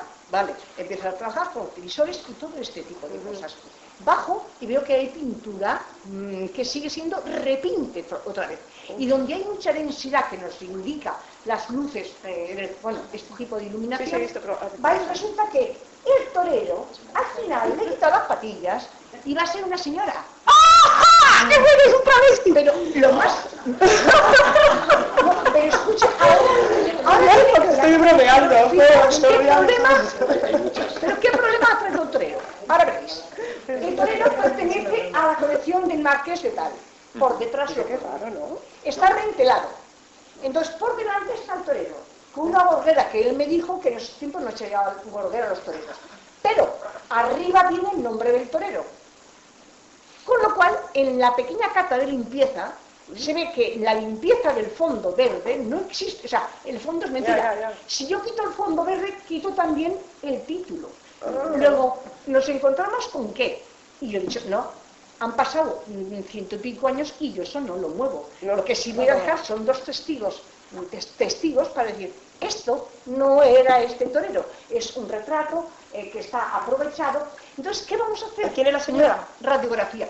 Ah, no, ahora hay que hacer una radiografía para ver, o sea, por eso digo que utilizamos los medios. Digo, no quiero seguir.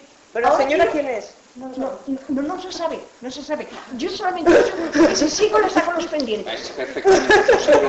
Es perfectamente posible que un Sí, pintor sí, pinte un saco- retrato la- a quien, a quien le había encargado el retrato no le guste y él en su estudio aproveche y pinte otra cosa. Eso Es como el eclipse de la señora. una hipótesis de trabajo, Sí. pero de todas formas Julia me decía antes que está aquí, que pinta también, que está retomando los cuadros que dejó hace 15 años y que ahora quería acabarlos y repintarlos, ¿no? Eso es normal dentro de la práctica artística. No falta nada, ¿no? Ahí el dueño puede decir, mira, pues voy a quitar todo y voy a ir... No vas a ir a lo original porque ahora los criterios... es conservar, y conservar lo que hay. conociendo Esto todo es lo el que problema. la La técnica radiografía, que está- pero yo ya lo quito porque han pasado 100 y pico años, ya es historia. O sea, empieza a ser ya eso. es Claro, a historia. partir de Pero- 100 años es el Y es- primero, ¿no? Y seguido para un acontecimiento, y el que está debajo, está debajo. Yo, con vuestro permiso, me gustaría tratar el tema también de la contemporaneidad, porque ilustra muy bien lo que estoy diciendo de la interdisciplinariedad que no se dio en el siglo XX, porque hay tres disciplinas, no solo dos, como tú decías, José, que es la historia del arte, que es gente de letras, digamos, los artistas, que pueden ser pintores, escultores, ceramistas o arquitectos. Normalmente nos quedamos con esos. Y luego están los filósofos, que tienen su rama de estética. Y entonces estos, cuando entran en acción, estos han sido verdaderamente... Ellos se han dedicado a comisariar exposiciones, a querer ser ellos los artistas que decían al pintor la línea argumental de la exposición, etcétera, ¿no? Entonces nos ocurrió una cosa en el siglo XX, que es cuando las vanguardias ya parece que han dado de sí todo lo que tenían que dar de sí. Entonces surge el arte conceptual, ¿no? Estamos en 1970 aproximadamente, surge un arte conceptual y eso da lugar a lo que se ha denominado contemporaneidad, ¿no?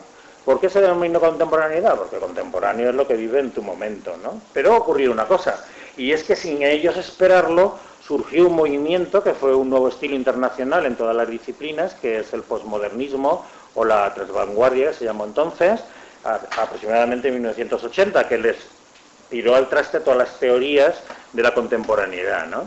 Pero ellos siguieron dando la lata, siguieron con que la contemporaneidad y todavía siguen algunos. Aquí tenemos ahora una exposición de contemporaneidad, que es un ejemplo de ello en Valencia.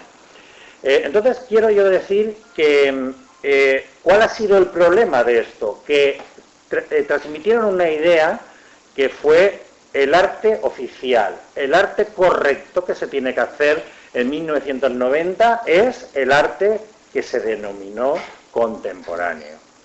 Y todo lo que se salga de ahí, anatema sea. No sé si entendéis dónde voy, ¿no? Entonces, eso te trasloca absolutamente todo lo que es la realidad de la gente que está trabajando, que está pintando, que está esculpiendo y que está haciendo de todo. Si hay mucha gente con muchas tendencias y siempre ha sido así. Como tú decías, Javier, al final del siglo, o en el siglo XVI, se hacía un gótico tardío, se hacía un renacimiento, se hacía una mezcolanza de los dos, se hacía otras cosas más avanzadas. Es decir, si todo eso coexistía, si un señor, aquí en Valencia se daba también, porque si un señor le gustaba el gótico, iba y buscaba a un artista que pintaba a la Virgen con los fondos dorados. Y si otro señor le gustaba una cosa más renacimiento porque era más culto lo que fuera él o había viajado y tal, pues se buscaba un artista que hiciera algo más renacimiento, y coexistían. Igual que en el siglo XX coexistieron muchos estilos. Y esto de la contemporaneidad como única posibilidad de que el artista pudiese llegar a ser algo, a destacar de alguna manera. Pero mira, yo te voy a ser sincero, a mí los filósofos me parecen gente maja, yo me parece, casi en contemporaneidad y en vanguardia casi les tengo más miedo a los historiadores del arte que a los filósofos, porque los historiadores del arte son de los que se quedaron en Winckelmann y el Renacimiento y ahí no pasaron, O sea, es decir, aquí en esta casa, vamos, lo digo claramente, porque he estado en esta tarima muchos años, en esta casa hablas de pintura de vanguardia y todo el mundo se asusta. ¿Ah, sí? Que me va a hablar, que me van a hablar aquí de Picasso. No, yo Caravaggio, yo Rafael. Pero es verdad. Sí. No puedo creerlo. Entonces quiero decirte que en todos los jardines hay zarzas y rosas y claveles. Pero quiero decir que me dan mucho más miedo en vanguardia y en contemporaneidad y en del 70 en adelante, casi me dan miedo más los historiadores del arte que los filósofos.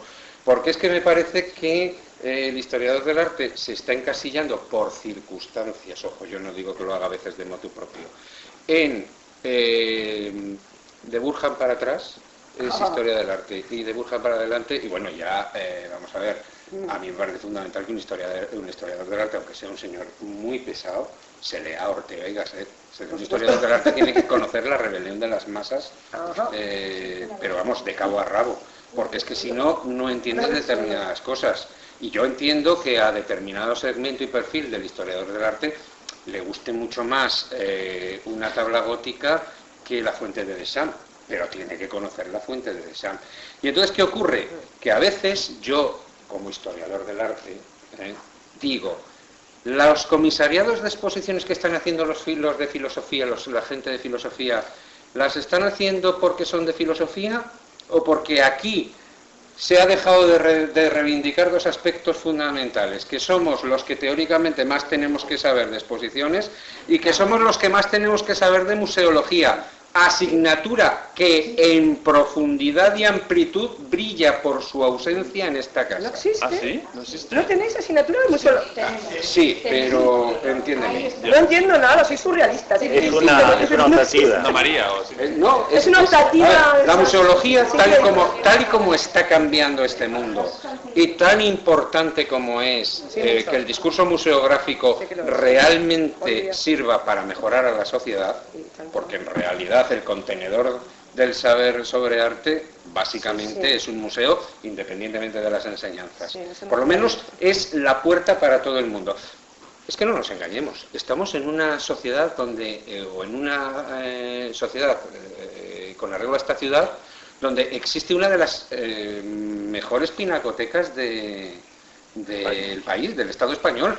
¿Quién dirige esa pinacoteca? ¿Qué ha estudiado esa señora para dirigir esa pinacoteca? Bueno, pues de esos barros, estos lodos. Lo que aprovecho para recordar que se hizo una magna obra en ese museo de almacenaje que no soportó la primera lluvia. No sé cómo habrá aguantado las tablas góticas estas lluvias. Años con tiritas, tú lo sabes. Sí. Por lo tanto, todos estos aspectos nos tienen que hacer reflexionar. Pero bueno, además de eso, es que hemos tenido, como tú dices, 40 años de dictadura muy pesada y unas políticas culturales que la última ha sido lo del 3+2, que no tiene nombre, y decir que la cultura y las enseñanzas artísticas lo que hacen es distraer de las cosas que importan. Sí. Pero es que ya sabes que yo soy un gran admirador de Antonio Gala y lloré como él cuando quitaron el latín del bachillerato. Yo también, yo lo llegué a hacer, el latín me parece exactamente, es decir, un país o una sociedad, y tenemos muchos problemas, muchas reflexiones, pero en cuanto a errores de historia del arte, una sociedad que lleva en 35 años un sinfín de leyes de educación y que ha perdido totalmente el norte y que encima, al hilo de lo que decías tú antes, hemos sido tan sumamente retrasados de copiar el sistema anglosajón de educación, que no lo hizo ni el franquismo, que copió el suizo,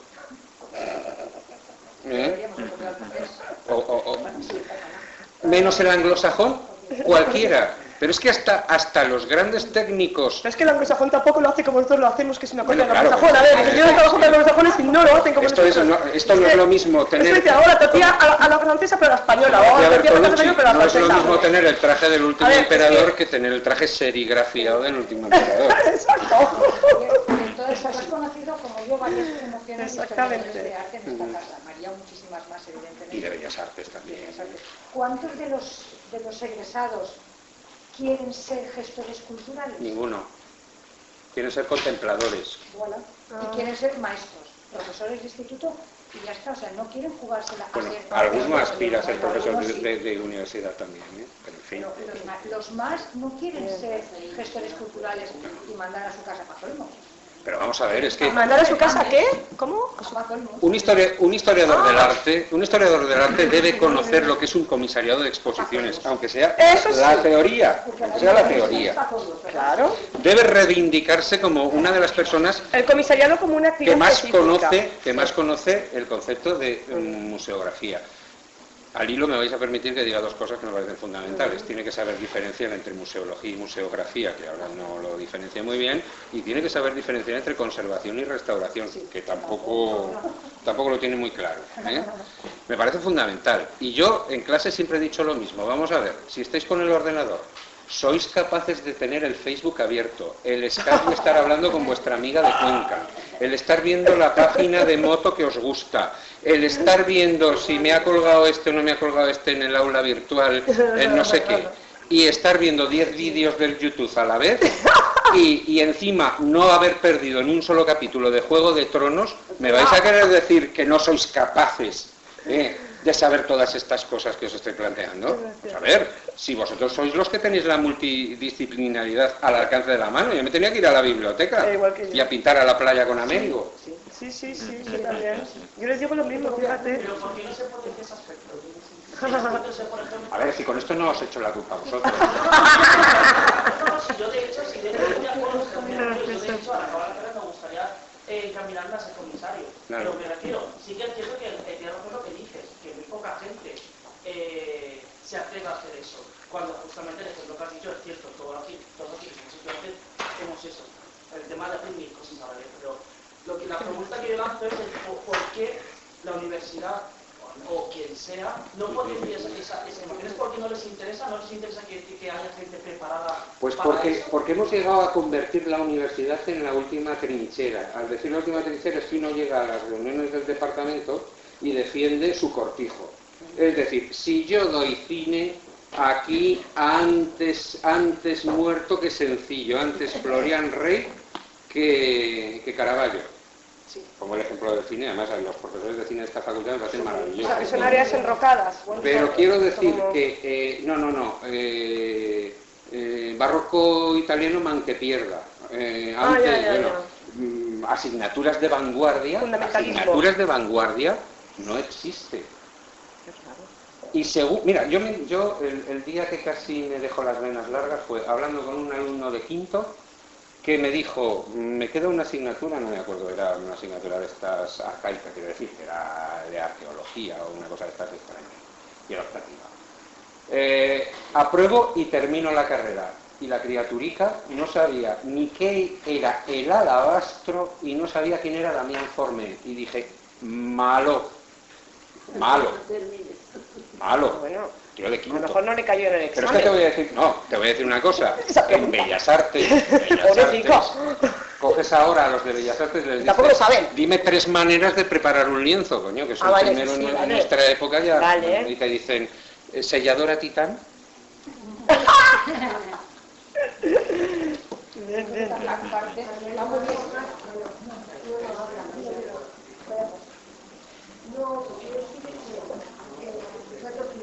Más alto. Sino al plan anterior al de grado, cuando los alumnos tenían asignaturas optativas, yo recuerdo, hay un poco de lo que has comentado, de la filosofía es importantísima, teníamos asignaturas optativas, yo recuerdo la teoría de las vanguardias, de la palabra de la vida. Sí, una gran profesora de la pasada, o por ejemplo, profesora, no sé, me gusta dar nombres, pero Carmen Senare, ya te lo digo yo, una gran profesora. Etcétera. La gente también muy buena, pues claro, como la filosofía. ¿Ya sabéis? Pero Asun... Sí, no, pero si además... El grado, que no es otra historia, el grado, yo lo veo bastante... Pero en esa época ya, por ejemplo, la asignatura de metodología de iconografía e iconología molestaba.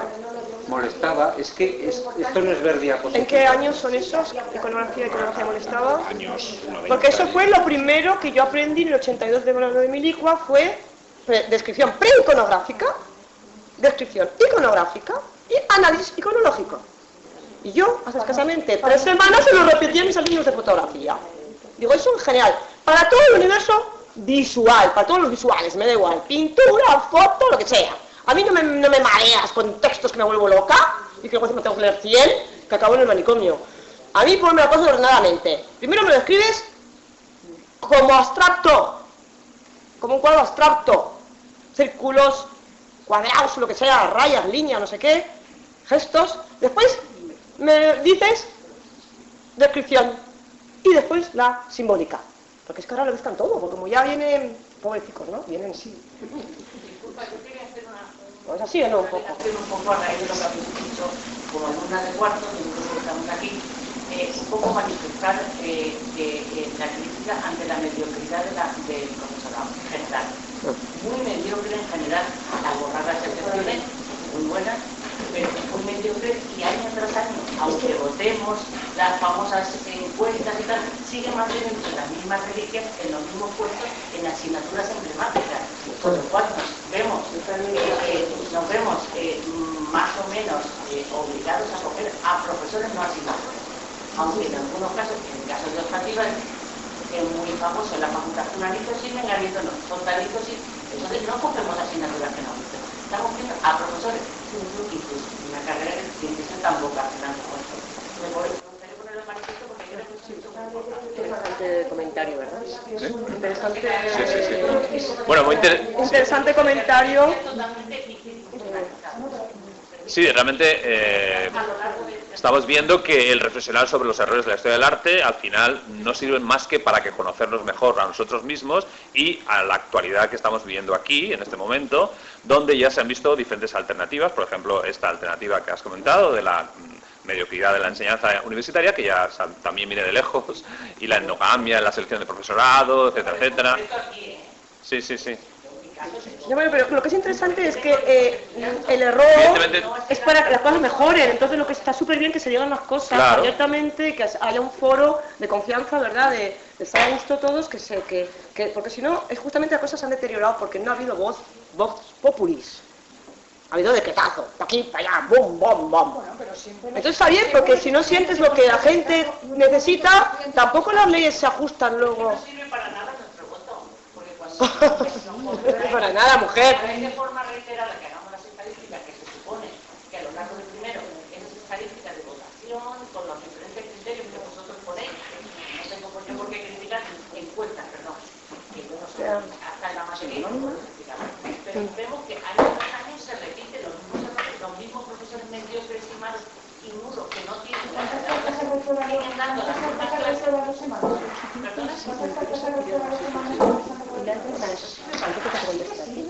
Si no se mandan, no sirve. ¿No sirven las estadísticas? Las estadísticas sirven, pero que no se les haga renovar el contrato por las estadísticas. No sabemos de qué habla. Si interesa echar a un profesor, se utilizan. Si interesa quitártelo del medio. No se utilizan. Y ahí sigue el mediocre. Pero el mediocre es si no protestas, seguro que no. A ver. Si no protestas, no vale. Cartas al rectorado, Yo no vale. solo os voy a poner un ejemplo. Yo con 28 años y me fui a un proyecto, es cuando empecé a dar docencia en la Facultad de Bellas Artes como asociado, con 28 años. A mí ni me había dado tiempo a hacer grandes trabajos de investigación, ni una tesis doctoral, ni afeitarme siquiera, con 28 años. Cuando yo me enteré que en determinadas facultades, para ser asociado, tenías que ser doctor, no sé cuántas cosas, decía, bueno, pues vamos a ver. Si en la universidad precisamente el concepto del asociado es traerte al buen especialista en una materia para que dé clase y subir el nivel de esas materias en el sistema reglado de enseñanza de asignaturas, empecé a pensar, eso se llama en cristiano castellano endogamia. Yo empiezo a colocar a mis queridísimos y vamos, palabra de Dios. Bueno, un poco es todo esto que decís, pues vosotros lo conocéis mejor y vosotros lo sabéis, ¿no? Pero yo he comentado antes lo de la contemporaneidad, que por ahí ha surgido todo esto, ¿no? Yo creo que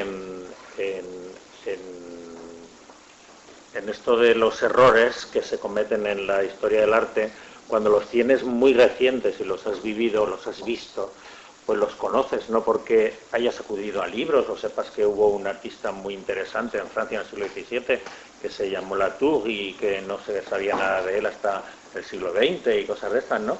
Sino que tenemos, por ejemplo, el caso de Kitag, Kitag, que era de origen norteamericano y se fue a Inglaterra y pasó a ser un alumno de la Escuela de Londres, magnífico, se adelantó a su tiempo, fue transvanguardista mucho antes de la transvanguardia. Él decía exactamente a la gente que igual que, a ver, porque creo que tengo la frase aquí, que igual que se eligen los temas, es decir, dice alguien que les enseñó que el estilo se puede elegir igual que se elige una imagen. Esto fue verdaderamente importantísimo para esa generación que empezó a desarrollarse en torno a 1980, ¿no? ¿Y qué pasó? Pues que este señor, con todo este tema de la contemporaneidad, ¿no? De que lo correcto era, pues, pintar un cuadro con caca de vaca o colgar un árbol boca abajo en una galería de arte, o que le chorre sangre de cordero, alguna historia, alguna ocurrencia de este estilo. Cuando este seguía pintando y le hacen una retrospectiva en la Tate Modern de Londres, precisamente, pues entonces se levantan los críticos, dicen que eso no tiene ningún valor, que eso tal y cual, ¿no? Es decir, lo que yo decía de lo que era el arte oficial en ese momento, ¿no? Y entonces, claro, a él no le entró mucha depresión, pero parece ser que se cargaron a la mujer, porque le entró un tululu y se murió del esto, ¿no? De hecho, hizo un cuadro que se titula algo así como el crítico asesino, ¿no? Y él, bueno, pilló tal cabreo con el Reino Unido que se volvió a Estados Unidos y se murió allí en el año 7. Esta que se va, quería comentar una cosa a los estudiantes, si me permites, ya que veo que te vas. Luego hacer un inciso. Quería hacer un comentario. Las transformaciones sociales son mucho más lentas de lo que quisiéramos. ¿El qué? Las transformaciones sociales. No voy a defender las cosas tan mal hechas, ¿verdad? Ni voy a resarcirme en ello. Tampoco voy a decir que cualquier tiempo pasado fuera mejor. Pero un halo de esperanza sí que siempre tenemos que tener. Las cosas difíciles valen la pena luchar por ellas. Y porque son difíciles, vas a fallar y te vas a pegar de cruces 1 y 2 y 3. Pero solamente tiene mérito el que el jinete que puedes decaer se vuelva a levantar. Y no hay otra manera. Es que no ha habido épocas en que hubiera sido distinto de la de ahora, en ese sentido. Por supuesto, vamos a ir terminando porque es un poco tarde. ¿Qué más lento? Acabamos los estudiantes que lo van a mejorar, digo. Pero claro, que pueden mejorar y van mejorando muy lentamente. Claro que sí. Es que no tienen clase. Es que son las 9, no sé si sí, se son. acaba, pero puede que los estudiantes querían decir eso. Las 9. Interrumpidos. Sí, es un poco tarde ya. Vamos a ir cerrando el tema. En principio, yo la conclusión que saco es que, bueno, que esto ha sido mucho más polémico de lo que pensaba y ha suscitado muchas más inquietudes en general, y eso es importante. Nuestras tertulias culturales que últimamente están consiguiendo bastante concienciación por parte de los asistentes. La última que hicimos en Marinador, por ejemplo, fue espectacular en ese sentido. O sea que se planteaba hacer un partido político justamente de pintores, de artistas, para quizás darle alternativa a todos estos problemas que han salido aquí hoy y que salen continuamente en todas nuestras tertulias. Pero bueno, en fin, tenemos que seguir trabajando. Nosotros somos la Asociación Culturarte, para los que no lo sepan, y aquí tenemos pues una serie de medios para que os hagáis socios y seamos cada vez más. Pero bueno, vamos ahora a terminar la tertulia esta, como hacemos habitualmente, recomendando algunos eventos culturales por parte de algunos de todos los tertulianos que estamos aquí en la mesa. Por ejemplo, empezamos por María. ¿Recomienda? ¿No quieres recomendar nada? ¿No hay nada? ¿Alguna exposición o algo?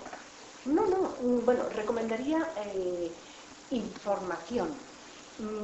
Información. Vale. Información.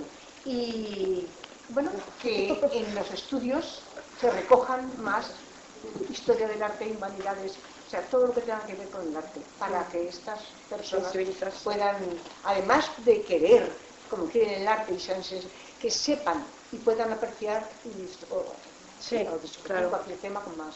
Claro que sí. Muy bien, Javier. Yo un poco en la línea de, por no concretar una exposición o una película, yo recomendaría visitar el San Pío V. Es decir, a mí me parece que alguien que es historiador del arte o una persona que tiene sensibilidad del arte, cada semana tiene que hacer una visita. Yo cada semana voy al San Pío V y no voy a verlo entero, evidentemente. Me centro en una cosa que me interesa y me centro en un cuadro concreto y ahí estoy. Y hay aspectos que luego pues cotejo en casa, bien con un libro o bien con esa maravilla que se llama Internet, donde muchas veces nos quejamos y decimos, no, es que lo dice Internet. Bueno, en Internet también hay páginas muy buenas y sobre todo páginas académicamente muy correctas y de mucha confianza. Entonces yo recomendaría el San Pío V. Muy bien, estupendo, muchas gracias. Yo voy a dar la nota contemporánea y además, de paso, se ha dicho en una comarca que he estado también desinformada durante bastante tiempo, o un poquito más a remolque de Valencia, que es la comarca de Alicante, dentro de la Comunidad Valenciana, ¿verdad? Que es el festival que hay ahora Foto Alicante, que acabará el 19 del mes que viene, o sea que tenemos todo el periodo de Semana Santa para podernos resarcir en un total de 12 estupendas exposiciones de toda índole. Eso para la formación de los comisarios, curadores y todas estas cosas, unas en galerías, otras en espacios institucionales, otras incluso en sitios públicos, instalaciones públicas. Esta me parece es la segunda convocatoria, tuvo muchísima acogida el año pasado y empezó como una idea, pues como Culturarte, empezado con ganas. Lo digo por los estudiantes, con mucha gente joven, con mucho voluntariado también, o sea, voluntariado en el sentido de voy a echar aquí un poco de entusiasmo al proyecto y al mismo tiempo es la salida para los jóvenes licenciados de Bellas Artes o de Historia del Arte, gente con sensibilidad artística, de poder ir a nivel local, mostrar por primera vez sus trabajos. Bien, no queda ahí la cosa, ya hay una chica que ya la han seleccionado y le han sacado un reportaje en el New York, bueno, foto de la semana, y es una de Foto Alicante, en Londres. O sea que el Internet. Internet. Así la han descubierto. La han sacado, digo, supongo que será en Internet o en Claro, la han encontrado en Internet y han dicho, esto, el Huntington Post ha dicho, esto es buenísimo, foto de la semana. En la televisión una chavala de Foto Alicante. Sí, sí. Bueno, pero es que el mundo no acaba en Valencia. No. El mundo empieza en Valencia. Eso sí.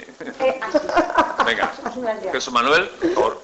Yo quiero recomendaros que vayáis a escuchar a Bostanqui, que está en Valencia en este momento, y que mañana hablará en el IBAM de la mano de Miguel Ángel Cortés, que es su actual director. La exposición ya se ha inaugurado, también os recomiendo la veáis, y me parece que es uno de los grandes herederos de las vanguardias históricas a nivel mundial, y creo que vale la pena ver la exposición y sobre todo escucharlo, que es a las 7:30 mañana, jueves 26 de marzo del 2015, porque esto, como vais por internet, alguien diga mañana voy a... dentro de un año. Porque me acabo de acordar. Sí, claro. De otra cosa. Como dice mi madre, de pequeño te caíste de la cuna y te diste un golpe en la cabeza. Que el próximo viernes 27 a las 7:30 de la tarde en el Miquelet se presenta Plani de Tiris, el último libro de poesía de Víctor Soler y Tomás, que es un poeta valenciano, de Joan Noc del Fenollet, y que además me parece que es un libro muy interesante, no solo por la belleza de la poesía, sino porque además se centra en un periodo importante que es la Valencia de los 80, que nos puede permitir conocer pues de aquellos barros estos lodos. Muy bien, muchas gracias. Bueno, pues y para terminar os recomiendo la exposición de Sorolla íntimo que hay en la Fundación Bancaja, que bueno, se supone que son aquellos bocetos que realizó antes de hacer la colección que está en Nueva York sobre la temática. Una que estaba en Madrid también. Yo estuve en Madrid. En Madrid estuvo al principio, estuve en Madrid. sí, pero ahora está aquí en Valencia después de una serie de restauraciones y de cosas, también muy interesante. ¿De dibujos o...? Son bocetos de los cuadros que realizó, Vale. son guaches. También, ¿no? Apuntes. Sí, es bastante interesante de ver porque solamente se vieron aquí cuando en la exposición de Sorolla los cuadros terminados, pero no se vieron la parte de bocetos que sí en Madrid sí que se vio. Muy bien, bueno, pues esto es lo que os quería recomendar y aparte pues deciros que podéis ver pues en la página de la Asociación Cultural de wordpress.com todos los estatutos, la web de los socios, la forma de hacerse socios. Tenemos una página de fans en Facebook también donde pueden dejar comentarios, ver fotos, decir información de los eventos. La Radio Culturarte, que es otro proyecto de la asociación, que tenemos un blog para escuchar los programas que se llama radioculturarte.wordpress.com.